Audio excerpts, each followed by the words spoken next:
Today we are doing an unboxing of the iPhone 5. This is the iPhone 5 in front of you right now. It came out this morning on September 21st, 2012 in a number of countries, USA, UK, and where I'm at right now, Canada. So this is a Canadian iPhone. It's unlocked and from apple.ca. I've also chosen the black iPhone instead of the white one, and 16 gigs instead of the 32 or 64 gig models. So there are a few of them floating around.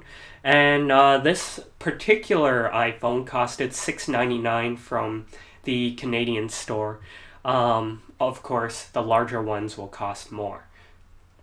I don't want to bore you with the tech specs, but I thought I'd just run through some of the major changes. The iPhone 5 uses the A6 chip instead of the A5 chip on the 4S, which means that it's slightly faster. We also have the inclusion of LTE support, which was missing on the 4S. Physically, the iPhone 5 has been changed pretty drastically. The 3.5-inch screen found on all the other iPhones has been changed into a 4-inch screen. The connector at the bottom has been changed from the standard Apple 30-pin connector into the new Lightning connector. So we can take a look at some of these changes as I unbox it.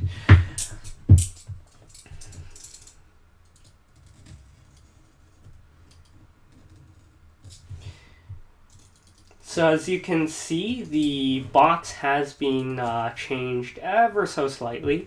It's still very minimalistic in design, but we can see that the box has been flattened down a little, perhaps to accommodate some of the new accessories.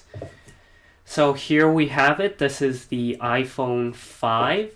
It's a little taller than the iPhone 4 and 4S, so I have one here for comparison. I don't know if you can see that, but side by side it is just a bit taller.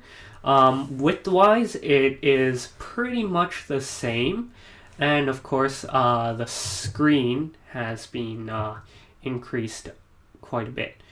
The width of the screen is about the same. It is still 640 pixels, but the height of the screen has been increased to 1,136 pixels instead of the 960 on the iPhone 4S. So, if we just flip this over, you can see that the back, I wonder what that is. As you can see, the back has been changed.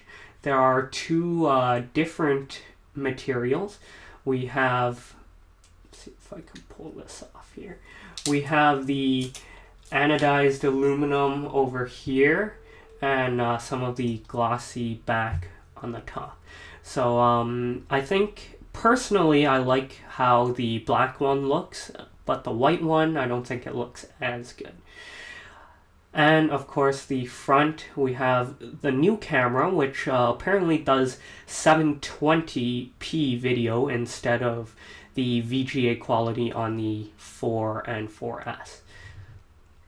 So as you can see, the top of the phone has been changed slightly as well. The camera has been placed in the center. It also feels a little lighter. I'm not quite sure what the weight of this is, but it's definitely lighter than the 4S. So the other major changes to the other changes to the iPhone is, of course, some of the accessories. So I think we can skip the warranty information and so on, but we have the new headphones. These are the EarPods. I hope I'm saying it right. And they certainly look different, completely different from any headphones I've seen before. So Apple's definitely changed their iconic design again.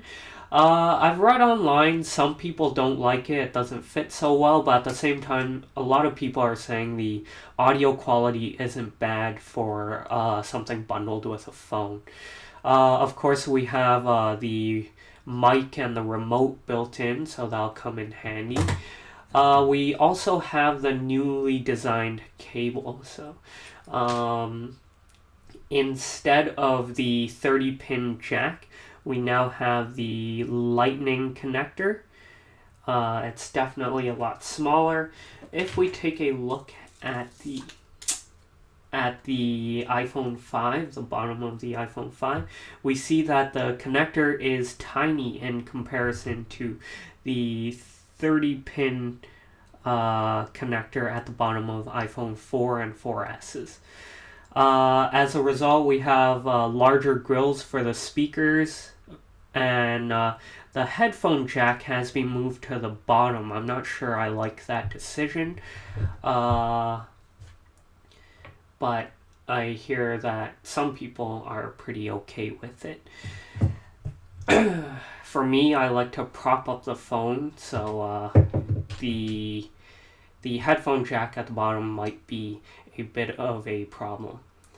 So just like the iPhone 4, we have the volume buttons on the side, the lock mechanism, the power button. Of course, I just mentioned the headphone jack has been relocated to the bottom, the speaker grills, the new lightning jack, and of course we have the SIM tray. So the iPhone 5 uses this new nanoSIM. Frankly, I don't even have one with me, so I can't really use the phone just yet. So if we turn on the iPhone 5, let's hope the setup doesn't take too long, you'll see that the additional size of the screen accommodates an extra row in the firmware or the software. So instead of having 4 lines of icons, we now have room for 5 of them. So here is the iPhone 4 in comparison on the side. No SIM card. So let's try and set this up quickly.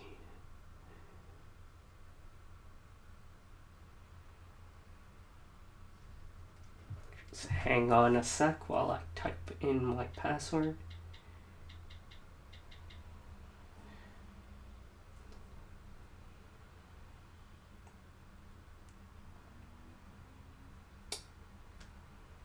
Okie dokie. Now, so it's activating my phone.